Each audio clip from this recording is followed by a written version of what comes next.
افتخار صاحب آپ یہ بتائیں جو وارننگ دی گئی ہے ISPR کی جانب سے وہ خاصی توجہ طلب ہے، کس کس کے خلاف ہوتی ہے کارروائی؟ بات یہ ہے کہ ہم نے اس پروگرام میں یہ کہا تھا کہ سیاست کو سیاسی طریقے سے اگر ہینڈل کیا جائے گا تو اچھا ہوگا، اور میں نے اس خدشے کا اظہار کیا تھا کہ اگر اس قسم کی بدمزگی پیدا ہوگی تو اس کا نقصان ہوگا، اور مجھے خاص طور پہ ہمدردی ان لوگوں سے ہے جو سیاسی ورکر ہوتے ہیں، کیونکہ سیاسی ورکر ایک جذبات کی راہ میں بیٹھ کے یا کنونس ہو کے کسی چیز کے اوپر وہ ایمانداری سے کچھ کر دیتے ہیں۔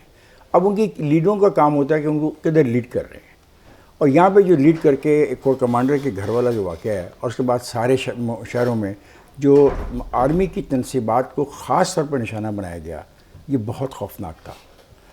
اور میں جب یہ کہہ رہا تھا کہ ورکرز کے بارے میں تبھی واقعہ ہوا نہیں تھا، لیکن چونکہ میں خود ایک پولیٹیکل ورکر رہا ہوں، مجھے پتہ کہ اصل میں تو بیتتی ان گھر والوں پہ ہے نا، جن کے بچے گرفتار ہوتے ہیں اور جن کے کوئی عزیز گرفتار ہوتے ہیں، اور اس میں اب خواتین بھی شامل ہیں جو بڑی ایک بات میں فائدہ اٹھاؤں گا آپ کے اس پروگرام سے کہ حکومت سے میں مطالبہ کروں گا کہ یہ جو گرفتاریاں کر رہے ہیں آپ نے لسٹ چھاپ دی ہے، آپ کوشش کریں کہ ان کو یہ کنوے کر دیا جائے کہ تھانوں میں پیش ہو جائیں، بجائے آپ ان کے گھروں میں جا کے ان کی گرفتاری کریں۔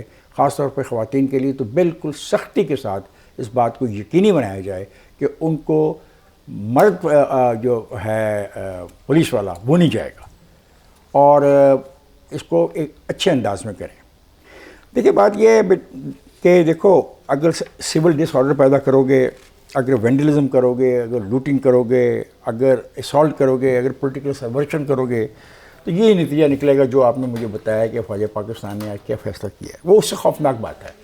وہ استعمال کرنا چاہتے ہیں آرمی ایکٹ کو، وہ استعمال کرنا چاہتے ہیں اپنا اس کو آفیشل سیکرٹ ایکٹ کو۔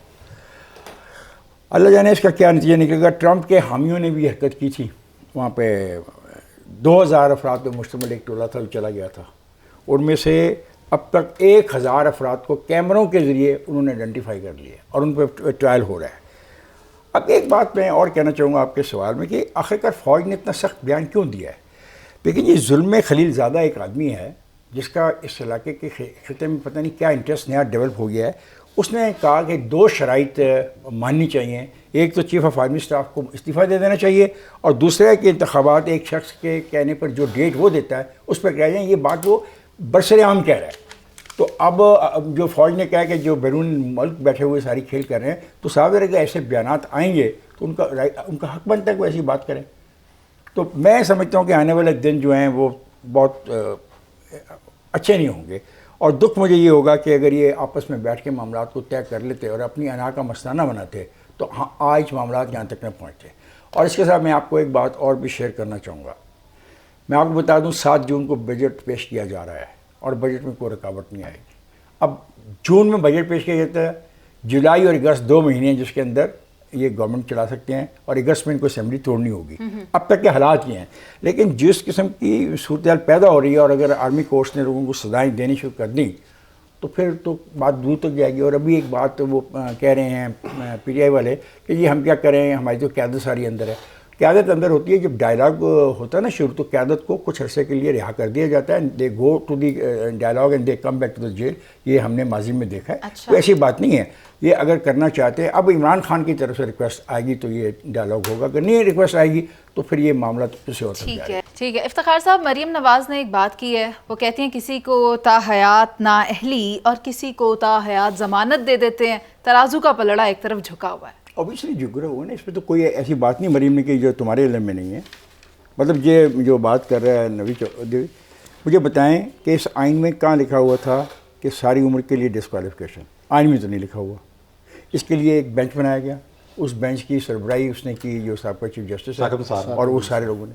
اچھا، پھر دوسری بات آئی، جب اس کو نائل کر دیا جائے گا تو ٹکٹیں دینے لگا، تو پھر ایک اور بینچ بنا انہی لوگوں پہ مشتمل، ان کا تم ٹکٹ بھی نہیں دے سکتے ہو، ختم ہو گیا بات۔ اور اس پر کوئی کیس نہیں ملا تو کہا کہ تو نے اپنے بیٹے سے تنخواہ نہیں لی، اور نہ صرف بنایا بلکہ JIT بنا دی، اس میں ملٹری انٹیلیجنس اور انٹر سروس انٹیلیجنس کے لوگوں کو شامل کر لیا، اور پھر اس کی سپرویژن کرنے کے لیے ایک جج لگا دیا۔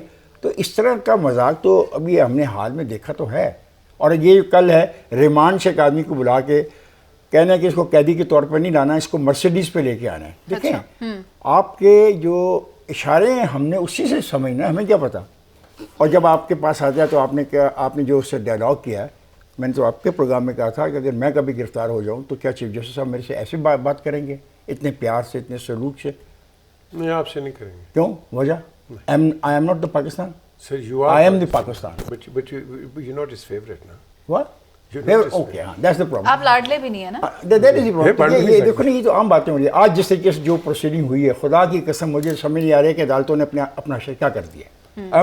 میں سب عدالتوں کی بات کر رہا ہوں. ایک تو اس کمرے کے اندر جو ایک ڈیکورم ہوتا ہے، آپ کو پتہ ہے I have been reporting this high court for 5 years اپنے دوست نے. اس کا ایک ڈیکورم ہوتا ہے، جج کی موجودگی میں سانس بھی لوگ اونچا نہیں لیتے. ٹھیک. اور آج کل کیا ہو رہا ہے کہ جج کے ساتھ جا کے یہ جج بیٹھا ہوا ہے اور اس کے ساتھ چپک رہے ہیں، اور کمرے میں ہو رہا ہے، اور کوئی چادر لے کے آ رہا ہے، کوئی چادر تان کے لے کے آ رہا ہے، کوئی چادر سوٹیوں پہ لے کے آ رہا ہے. یہ کیا ہو رہا ہے؟ What the hell is going on? اور پھر کہتے ہیں آپ جیسے لوگ کہ ہم عدالتوں کے کنڈکٹ پہ بحث نہ کریں. بھائی ان کا کنڈکٹ کا میں احترام کرتا ہوں. ایک کنڈکٹ ایسا تھا منظر، ہم اس کے ساتھ جو باہر کی ہے نا فٹ پاتھ پہ بھی چلتے ہوئے ڈرتے تھے کہ اندر ججز بیٹھے ہیں. یہ تھا اتنا احترام تھا ان عدالتوں کا. تو عدالتیں اگر اپنا احترام خود کھو رہی ہیں تو ہم تو ذمہ دار نہیں ہیں نا. ہم تو یہ کہتے ہیں خدا کے لیے اس پارٹی بازی سے باز آ جاؤ، اور جو تمہیں انصاف کی ترازو دیے گا اس میں برابر کا سلوک کرو. اور تو کچھ ہم کہتے ہیں. ہم نے یہ ہمیشہ ہی دیکھا ہے جاوید صاحب کہ بلاول بھٹو جو ہیں وہ نیب کو ڈسون کرتے ہیں، اور آج بھی انہوں نے ڈسون کیا. انہوں نے یہ کہا ہے کہ ہم پاکستان تحریک انصاف کا مقابلہ نیب سے نہیں بلکہ الیکشن سے کریں گے. تو افتخار صاحب، آپ کو کیا لگتا ہے، کیا اتنی اسٹرینتھ ہے پاکستان پیپلز پارٹی کے پاس کہ انتخابات کے ذریعے پی ٹی آئی کا مقابلہ کریں؟ کیا اسٹینڈنگ ہے؟ جب وہ اپنی بات کر رہے ہیں تو پی ڈی ایم کی بات کر رہے ہیں، ٹھیک ہے، اپنی پارٹی کی بات نہیں کر رہے جی. ہیں. صاف ظاہر ہے کہ الیکشن میں پارٹیاں علیحدہ الیکشن لڑیں گی. اور چونکہ یہ اب اگر پی ٹی آئی والے اپنے رویے کو تھوڑا سا اچھا کرتے ہیں تو شاید وہ الیکشن میں کوئی مقابلے میں آ بھی سکیں. اور اگر یہی رویہ رہا جو ہے تو مجھے تو یہ بھی ڈر ہے اور یہ بھی خوف ہے کہ الیکشن میں پی ٹی آئی کا کون سا دھڑا جو ہے وہ آئے گا. بیکاز دیکھیں، جذباتی باتیں کرنی بڑی آسان ہے. ایک بات یاد رکھیں کہ میں نے جو آپ کو کہی ہے کہ سول ڈس آرڈر جو ہے نا، اور وینڈلزم جو ہے، اور لوٹنگ جو ہے، اور جو اسالٹ ہے، اور جو پولیٹیکل سبورشن ہے، یہ تو کوئی سوسائٹی، کوئی معاشرہ، کوئی حکومت برداشت نہیں کر سکتی. یعنی اگر یہاں پہ عمران ہوتا ہے یہاں پہ تو عمران کا رویہ بھی یہی ہوتا مظاہرین کے بارے میں. کیونکہ آپ نے ریاست کو بھی تو بچانا ہے کہ ریاست ایسے ہم چھوڑ دیں لوگوں کے اوپر. ایک بات. باقی دوسری بات ہے یہ پارلیمنٹ والی بات. پارلیمنٹ کا اختیار ہے، پارلیمنٹ اپنا اختیار استعمال کرے گی. اور یہ تو نہیں کہ پارلیمنٹ ہے نہیں، پارلیمنٹ ورکنگ پارلیمنٹ ہے، اس کا اختیار ہے کہ وہ جو مرضی قراردادیں پاس کرے. اب اس قرارداد پہ عمل ہو سکتا ہے، نہیں ہو سکتا، وہ ٹیکنیکل ایک ڈبیٹ ہے، ٹیکنیکل وہ بحث ہے. وہ دیکھی جائے گی کہ کیا صدر پاکستان اس کو بھیجتے ہیں نہیں بھیجتے ہیں. اب یہ اور بھی ایک پیمانہ ہے رستے میں چیک کرنے کا، وہ صدر پاکستان کے پاس ہے. یہ آپ کو میں ایک بات کہہ کے آگے اجازت چاہوں گا. جب اس کو ریمانڈ چھڑوا کے لا کے مرسیڈیز گاڑی میں لا کے بٹھا کے ایک ریسٹ ہاؤس میں ٹھہرایا گیا اور کہا کہ 10 آدمی مل سکتے ہیں، صدر پاکستان آئے تھے اس کے پاس. 4 گھنٹے صدر پاکستان نے بھی کوشش کی. لیکن وہ کہتا ہے کہ جو ظلم خلیل زیادہ کہتا ہے میں تو اس کو مانتا ہوں. اب اس میں پھر کیا کیا جا سکتا ہے، آپ فیصلہ کر لیں. ٹھیک ہے.